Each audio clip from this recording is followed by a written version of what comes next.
I think we're going.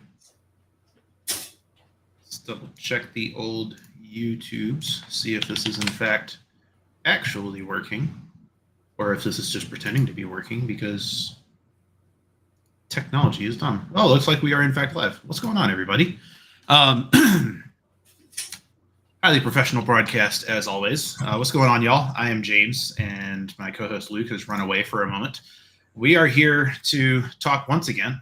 Welcome back, Luke. We're here to talk about Week 11 of the Mike Medlin Scratch League from Royal Crest Lanes and Lawrence. This is the draft Scratch League that I was a captain in this year and managed to actually draft Luke onto my team. And we've been having a pretty good run so far. So I guess, Luke, before we get into it real quick, are you sipping on anything fun while we talk today? I had coffee that I forgot to push the brew button on. So nice. I just made a cup myself for the afternoon to sip on a little bit. So let's see, where are we? Here we go. So last week we were bowling against Trent Overby's team, and I think I kind of made the comment that that group might be the happiest team in the entire league, and ended up being a lot of fun bowling against them.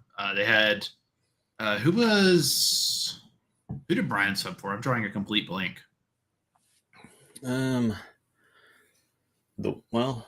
actually drawing a complete. Warren Elliott, Kevin Burrell. Oh yeah. Kevin. Yeah, Warren's on. On Rob's team, Wagner. Yes, that's the one. Normally he's with Trent, but normally Caitlin's also with Trent. So yeah, so a little bit of a mix-up, but no, it was pretty fun night. Honestly, pretty solid night for all of us. Noah had a really good fight back game 3. He was kind of down in the dumps a little bit game 2, and I think he threw like 5 of the last 6 to come back and win series. Yeah. So that was a pretty gritty win on series for him. Kind of a up, down, up night for Jaden again, but took care of business there. I think this was our first time seeing 11 and 12 this session too. Yeah. 11 was a little more kind of lateral cliffy for me on the right side. I don't think you really saw much of that, but I didn't see any difference at all, actually. Yeah. Okay. There was I think there was one lane that I had a rack on that I didn't necessarily like, but yeah, the rack on 12 didn't look that great. Yeah, I remember, especially for the left side. But I mean, it just was a couple frames that it impacted. Yeah, but I mean, really, really good night for you. I think you went. 214 left-handed last night. Very nice, Ken. Sweet. Yeah, I think it was an 11 strike 266 game 1, if I remember right.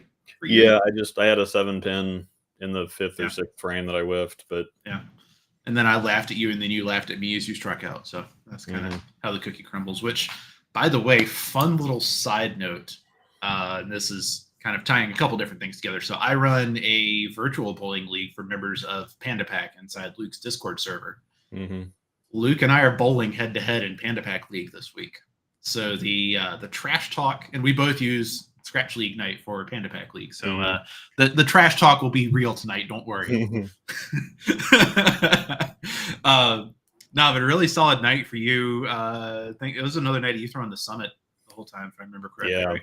Yeah. I didn't really do anything different. Now, it was really interesting that I was expecting, we talked about this last week, I was expecting to be on my own. Yeah. But then I saw Brian walk in the door and then saw he was subbing for us. And I went, oh, crap, because he, much like Mike Anderson that I bowled a couple weeks ago, that threw plastic against me, and it had an effect. It was on 1 and 2, though. But yeah. It changed into a very different night because he slow hooks it with plastic, and he was throwing a 50-year-old white dot. So I thought that was going to do something, and I only saw it. I don't know. I saw. I don't even remember seeing a single shot like noticeably wiggle because of the plastic. Not really. I got one in, and it went a little bit longer than I thought it was going to, but it still was one of those super light mixers, or something like that. Maybe it was a 3.9 or something. But one single shot that I saw it have any impact on, and otherwise, I don't know. I was kind of surprised. I think because he was, when you bowled Jim, I think part of it too was Jim was kind of going a little more like track area on the left side, versus Brian was peeling it off of 2. Yeah, he was kind of And outside of so, it. So yeah, and so it was like by the time your ball, because you were inside in of him essentially from like 10 feet all the way to 50 feet. And yeah, so by the time your ball saw any of his transition that he was creating, your ball was already basically in the roll phase. And yeah, so it's kind of like, okay, I'll just keep splashing pins down and have a nice night. So yeah, it worked out very well for you. For me, this is going to sound probably slightly egotistical and a little bit douchey, but that's kind of how the cookie crumbles sometimes.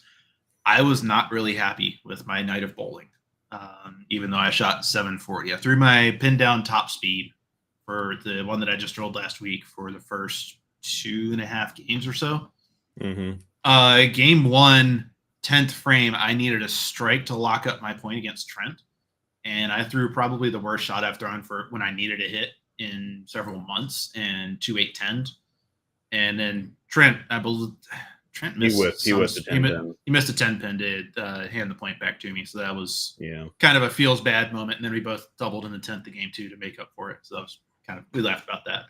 But game two was obviously really solid. I think I just really underthrew one shot in 4-7 for 278. But then game three, I was talking with Rendusk about this in the Discord servers. Like, with where I am right now, in terms of the level I'm bowling at on a weekly basis in this league, I really I don't have 3 frames to fiddle around with ball reaction to try and figure out my pin carry. Like, my decision making has to be like snap fast and accurate.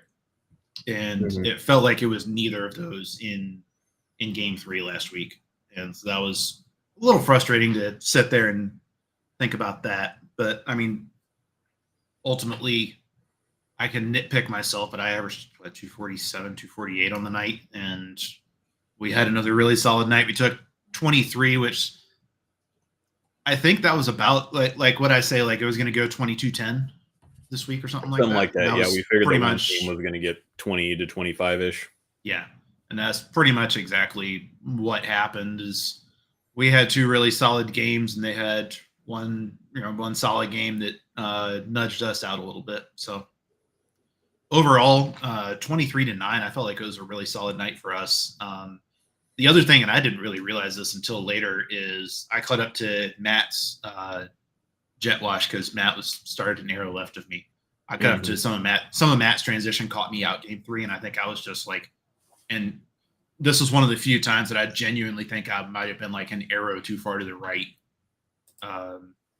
in game 3, and that was just kind of it caught me out a little bit. I was also using a ball that I hadn't thrown in that building before, so I think that didn't exactly help either. But lesson learned, and I mean, still a really good week for us overall. So I guess any other thoughts for you about the matchup, how things went for us?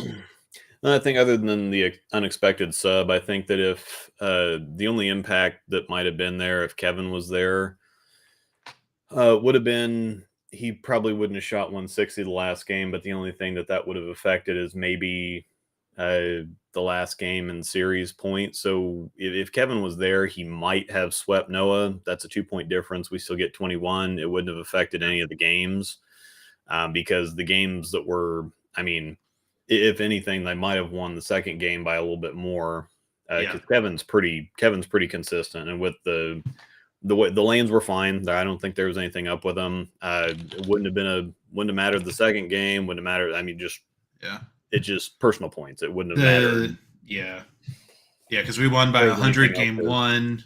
We lost by about 30 game 2, and he wasn't going to shoot 160. Yeah, so exactly. No effect there other than a couple personal points. Yeah, I would definitely agree with that. And then I did feel like the fronts hooked a little more on the right side last night than what we've seen the last month or so. But this is also kind of, we're starting to get a little more into slightly chillier weather. And so that's usually one thing that I've noticed on the right side at Royal Crest, at least, is as it gets a little colder, the fronts start to hook a little more for some reason. Okay. So I think that did kind of catch us out a little bit. But, still a really solid night. And I guess here we go. So we can talk about standings real quick as well. So this is after 10 weeks. We were at 212, had 11 points on second, which was Team Ottawa, and 22 points on third, which is Trevor's team. And we took 23 against Trent's team. Team Ottawa took 10.5 against the team we're bowling against tonight. And then Trevor's team took 4. Yeah. So a little bit of a shakeup in the standings, but the long and short of it is we basically have almost a full week's lead on third place and 23.5 points on second right now. Yeah, and realistically, if you're trying to catch up from behind, really the only thing that you can because with our team, you expect that our team's going to get at least split to 20 points a night because that's kind of what we've been doing. Yeah. So if you're one of these lower teams, you have to get 25 points and hope that we just stick at 20. So the most that you can hope to make up in a week is 5 points. If you chip away and most, if you gain 5 points on the first, the top 2-3 teams, that's pretty good. And so it is important to note that so we bowl kind of looking towards the matchup this week. We're bowling Jay Fattrell's team tonight, which is going to be a lot of fun. There's a group of guys that I enjoy talking to and some solid bowlers. We also bowl Trevor's team and Russ's team the last 2 weeks of both halves. Mm-hmm. So those are going to be a couple of really tough matchups for us in weeks 16 and 17. So yeah, whatever lead we can take in is going to be a good thing, and then just kind of get every point we can. Yeah. So realistically, and we could take 10 points. It would take 2 weeks of taking 10 points and having Jerry's team take 20, for example, to even come close to catching us. And so just no self-inflicted wounds. A couple other thoughts from last week. Noah, his ball react, he kind of limped to 220. His ball reaction wasn't great. We put him in something else that turned out to be worse that we didn't expect to be that bad or worse than what he had. Yeah, I think he threw a Turmoil 2 solid game 1, and then we thought the parallax looked better, and then it looked great when it hit the pocket. He just couldn't hit the pocket with it. Yeah, for some reason. That so could have back to the Turmoil and chunk away with it for 212 last game. Yeah, so that was just a unexpected. That's just one of those things you wouldn't think because we've seen him use. He only uses 3 balls. Yep. He's got that Turmoil, he's got the Parallax and the High Road Pearl, and we've seen what all of them do. Normally the Parallax looks really good for him, and for whatever reason it just didn't. So it just wasn't it last night, especially on the left lane. Yeah, and then Jaden, I don't know. I think she just got caught one game, and she's kind of like me on 7. Every once in a while on a right side spare, something gets wonky or off, and she just puts it in the ditch at 30 feet. And I tend to forget what I'm doing and flag a 7-pin a night. At some point, it used to be that I'd miss the first one of the night and then figure it out, and then sometimes, whatever. But no, another really solid night. Again, we average over 900 a game, and I keep thinking it's like, okay, well, if you shoot 900 every game, you're going to be in good shape and win most of them. Will be average 900. So we're in good shape and winning most of them is pretty much what that boils down to. 2,700 is a great score, a great team score in this league. If you shoot 2,700, you're going to get 20 more often than not. Yeah, and we average 2,700. So, and that doesn't seem to be really changing. We're still, no matter how we get there, it feels like a pretty attainable number for this. Yeah, we ended up with.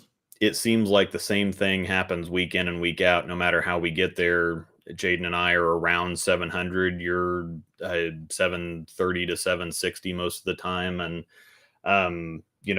Noah keeps Noah's like this felt like a floor week for Noah this past week, honestly.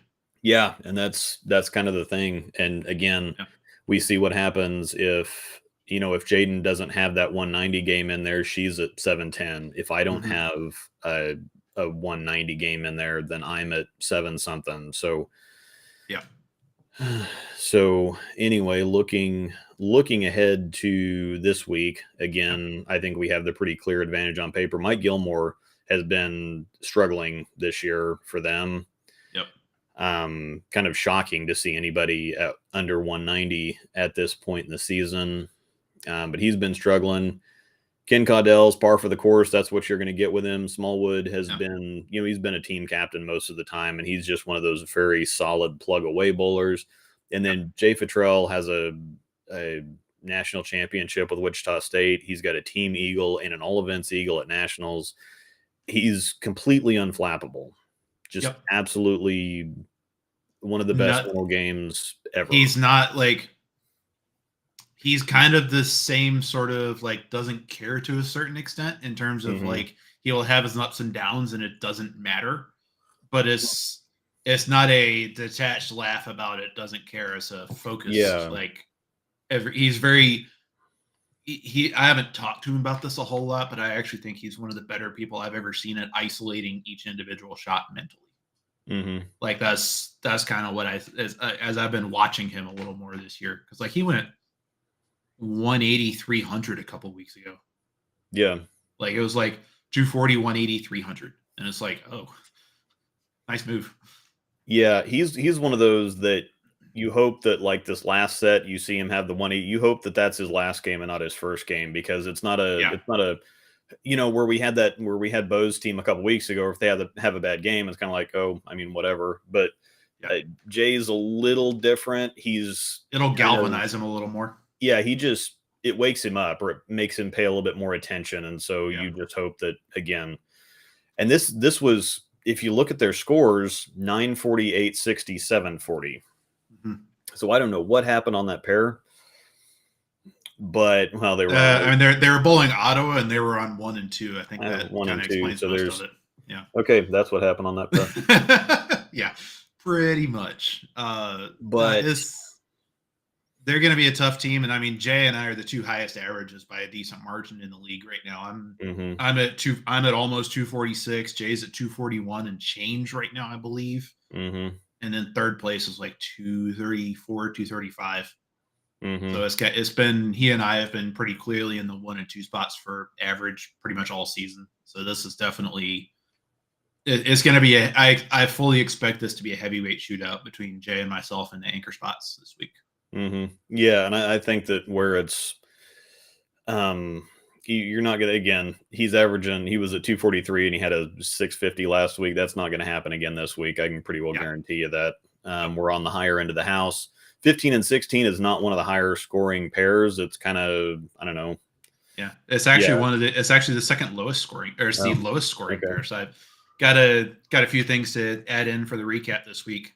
So the league average on 15 and 16 is 212.223 through 11 weeks, which is in fact the lowest pair average in the league versus the league average of 215.1.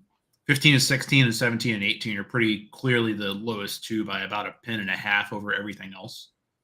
So it's definitely a little bit of a gap there. The last time we bowled on this pair was in week 8, which is the week where I was coming back from falling off my bike. Yeah, so that was a solid night for you. Jaden had the random 150 in the middle, and I was when we bowled Keeler's team. Yeah. And then last time Jay's team was on this pair was back in week 4, where they really, I mean, Gilmore struggled. Okay nights from Ken and Mike, and Jay shot 750. Yeah. And they took 5.5 off of Trevor's team. But the only real thing that I'm going to kind of try to remember for tonight is historically when I've hit 15 and 16 on the right side, it's been a little bit more of a slow hook it pair than a fire it up the lane pair, just because the mid lanes are a little bit tighter, it felt like. Okay. And there's a little bit of a hang spot that I've seen to the right on 16, which that took me about half of game 1 to get that dialed in when we bowled on this pair last time. Okay. So it'll be kind of working around that a little bit more. But at the same time, my goal for this week is just keep it simple and hit the pocket a ton and may the best man win. So kind of the same recipe as always for us, I feel like. Yeah. Again, I wouldn't expect Jaden to shoot, to put a 150 in the middle of the set, and Noah was just pretty well even keel. I expect him to be a little higher. I'm just continuing to kind of reinforce what I have been doing. And so, again, when they bowled Trevor shot 750 on that pair. I shot 7-0. Mike Gilmore is also a lefty. But he hooks it a lot more than you do. So I'm not sure Like, I think this might be one of those situations where it's almost like you're on your own, even though you have another lefty. Yeah, I was actually thinking the exact same thing because he plays pretty deep, and so he's going to be completely inside. I mean, we might get fairly close to this.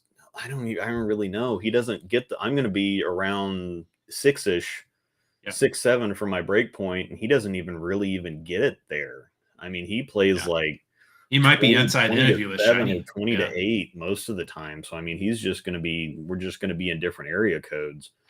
Pretty much. Yeah. So I don't really expect unless we start crossing each other at the break point, but then that's just gonna help. Even then, he doesn't throw much surface. So I don't really see that being a huge issue for you. No, all he's really gonna do, he throws shiny motive stuff, and so all he's gonna do is just push hold out my direction. That's so again on paper, you flip a coin with you and Jay, but I think we've got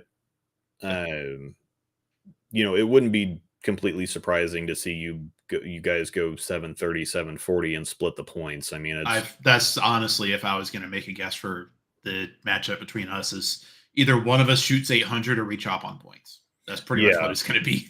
Yeah, and so that's just a coin flip. Yep. As far as the rest of us, though, I think we have the significant advantage. Even Gilmore's been having a rough. So 630's, I think, one of his higher sets this year.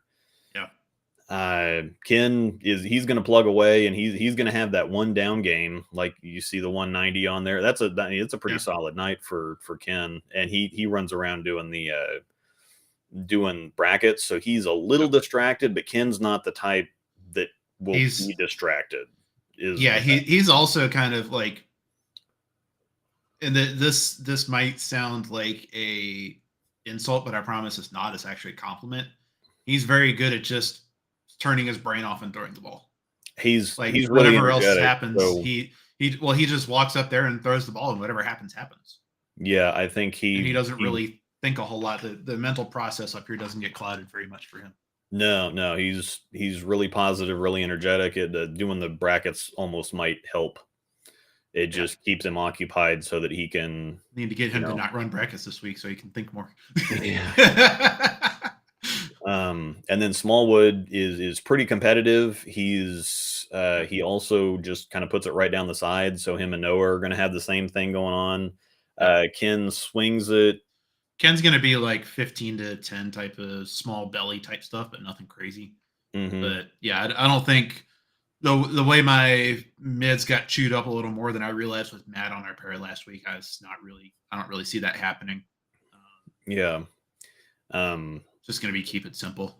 Jay's got a really simple game, and he can do all kinds of things with his. Jay's a very Doug Kent kind of game. Yeah. He really snaps it off clean and plops it out there. And he's got a Chris Barnes type of roll where it looks like it's just. It looks like it's going to puke, and then it pulls up. He looks like he should 8-10 4 times a game, and he's averaging 240. And I don't understand it. I don't. It's fun to watch because of the mystery of how it works. Yeah, is the best way I can think to describe it. He's so good with his hand positions that it's nuts. Yep. But again, I think this is going to be kind of like last week. It could be close. Just because Jay and Mike could go 250, 260. Yeah. And if Ken Jay and Smallwood could go 250, 260, and then if those other guys even just shoot 210, 210, again, like their first game last week, 940, that's rough. Yeah. That's just rough to keep up with. So we're really just. But we shot 980 first game, so it's definitely in the range of outcomes. Yeah, and see if we. That's with you missing a 7-pin and me 2-8-10ing on a terrible shot. Yeah, we could have shot 10-20 or 10-30 pretty easily that game. Yep. So I think that this is another 20 to 25 point week for us. Even if this is the thing is even if you get wiped, I think we get the team games. Because you're not going to shoot 650 or 660. That would be an absolute catastrophe. Pretty much, Famous last words. It feels like it. But I've shot 3 sets under 680 this year through 11 weeks. So yeah, I'm not writing that out of the range of outcomes, but as good as I'm seeing it right now, and kind of my overall plan is just really keep it really, really simple. I'm probably just going to throw this is just kind of a segue into equipment talk because my plan tonight is just throw my NV tour and my perfect mindset until they stop striking, and once that's done, then go cry in the corner. Yeah, I think it's just kind of a like the top speed was really cool last week. I'm not even sure if I'm going to bring it tonight, honestly, because if it's a ball that's going to hit a wall that quick, and I think I will have to move a little bit tonight, then I'm not sure I want to put that in the range of outcomes. And it felt like what I did with the top speed, I could have done with the perfect as well without getting boxed out game 3. Yeah, actually, yeah. So yeah. Anything changing in the bag for you this week? Or what are you thinking? The virtual energy blackout's going to go instead of something, but realistically, I could put you could put NV Tour and plastic in a bag and be fine. I could put Summit and plastic in a bag and be fine. So the other 3 balls are really just for a bailout, just in case stuff goes crazy. Yeah, and if stuff goes crazy, we're not going to be in it anyway. So it's kind of a moot point. Yeah. I think I am going to bring my fireball again this week, by the way. Mm-hmm. It's just kind of like having that like weaker option where I can circle the lane, but it's going to roll a little bit more definitively than my Cobalt. Yeah, helpful. I think really the only thing is if I need something that's going to get through the fronts a little easier and be a little bit sharper, my infused is going to be that. So the other stuff is just going to carry something else into the building. Eye candy, so you don't feel bad about walking in with one bag. Really. Yeah. Yeah. Yeah. And actually, instead of just taking 2 in, if I went Summit, infused, plastic, and a triple, I'd be fine. There's no reason to take anything else in the building. And I think that with where we're both at, because you weren't really that sharp last week and shot 740, and I, wasn't exceptionally sharp either. I think it's just our game plan is so good and so solid right now that unless we actively sabotage it, I think that this is going to be kind of a normal thing. Look, if normal is you and I combining for what is that, 1480 every week? Yeah, I'm good with that. Especially if one of those weeks I shoot 680 and we still get to 1480. Yeah, wink, wink, nudge, nudge. Yeah, I'm looking at 7.0. Anything over that's a bonus. This just happened. I put a few more strikes together this week. Yeah. I haven't had. I think it's been a couple weeks now since I've had a split, and that used to be the thing that killed me early on in the year. Is that you could put me down for a split a game and whiff in a 7-pin, and that's 2 opens every game right there. Yeah, that's almost 50 sticks. Yep. Depending on how bad the split. Depending on how bad the splits are, it could be 50 sticks, and so that's why I think I'm shooting 680 to 720 now instead of 630 to 660. You're keeping your nose clean, especially in the early part of the night, and I think it's been really huge. And you were pretty quickly locked in, and 11 strikes for 260 game 1. That says a lot right there. And I think being easier with my rev rate and having and the Summit being as smooth as it does, I don't know that I'm necessarily throwing it better. The combination is keeping me out of trouble. Yep. And Noah is freeing everything up and letting you make better shots without feeling like you have to place it in a really small window. And that's again is something I'm letting go of, not feeling like I have to place it, so I'm not getting tight, and so I'm focusing on that. And then Jaden and Noah just kind of have stay out of trouble games to begin with. So again, I think it's just the same thing. We don't beat ourselves. Yeah, pretty much. So they're going to have to if they get 20 off of us, they're going to have to come and take it from us because we're just not going to give anything up. And if we do, every single time again, because the last time we were talking about a couple weeks ago when Jaden shot 150, she still shot 650.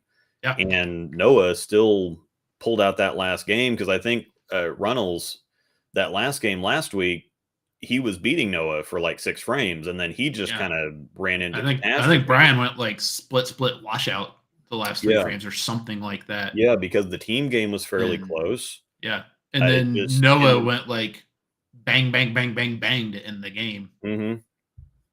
Yeah, And Noah like, finally got I yeah, mean, he aced. I remember this now because he aced his last three.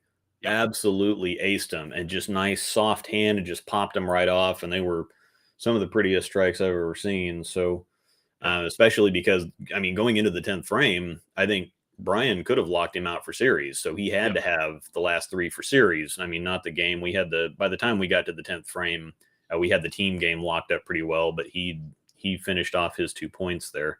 Yeah.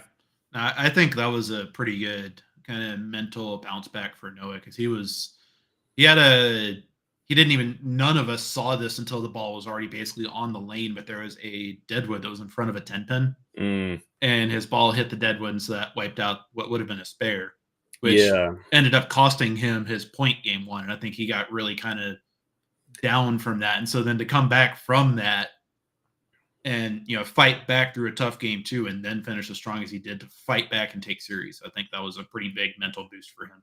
Yeah, I think because if that Deadwood would have been there, he would have spared it, and so he Yep. would have Oh, shot two he three. would have double tapped it, and that Yeah, was he would have. 236. Yeah, and Yeah, then without that ball change, he probably would have. So he might have swept.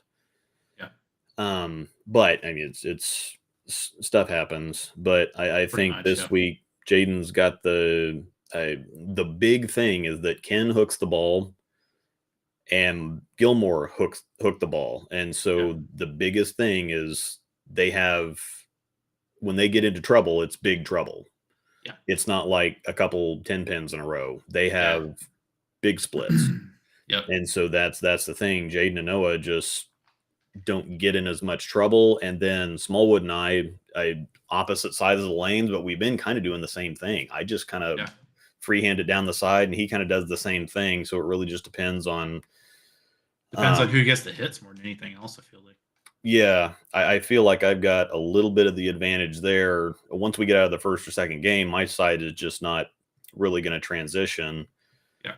Um, Might be a bit better for so Jaden and Noah transition wise this week, not having Mike and Trent going up the lane as much. yeah, because they're There'll gonna be all they're gonna have is Smallwood because Ken yeah. hooks it, Jay hooks it. Jay's probably going to start at like third arrow if I had to guess, and I'm probably going Yeah, to do the same, and then we'll both chase it from there.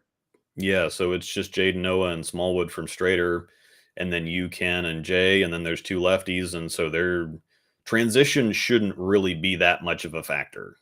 Yeah, in theory. But So yeah, we shall see what happens. But yeah, no, it should be a good time. I got my parents in town; they'll be there to watch tonight as well, so oh, it'll okay, be fun. cool. Yeah, I will. Yeah, Yeah, I would put us on again about the same week as last week. yeah, I think that that's probably what's going to happen. I don't think that we'll again. I think we'll get just like I thought last week. We'll get three out of the four. We'll yeah. get a couple games in total. Um, they'll probably have a big one in there somewhere, but I think it's just like last week. We just outlasted them, and I Pretty think much. Yeah, that's kind of going to happen again. We'll just outlast them more than anything. And again, they might have a rough week if they shoot what they did last week. I think Jay's going to be higher. I think Small would be higher. yeah. 650 is pretty right on there for Ken. But if Mike has another off week, he could be down to 570. And 2,700 for their team is kind of a big ask, I think.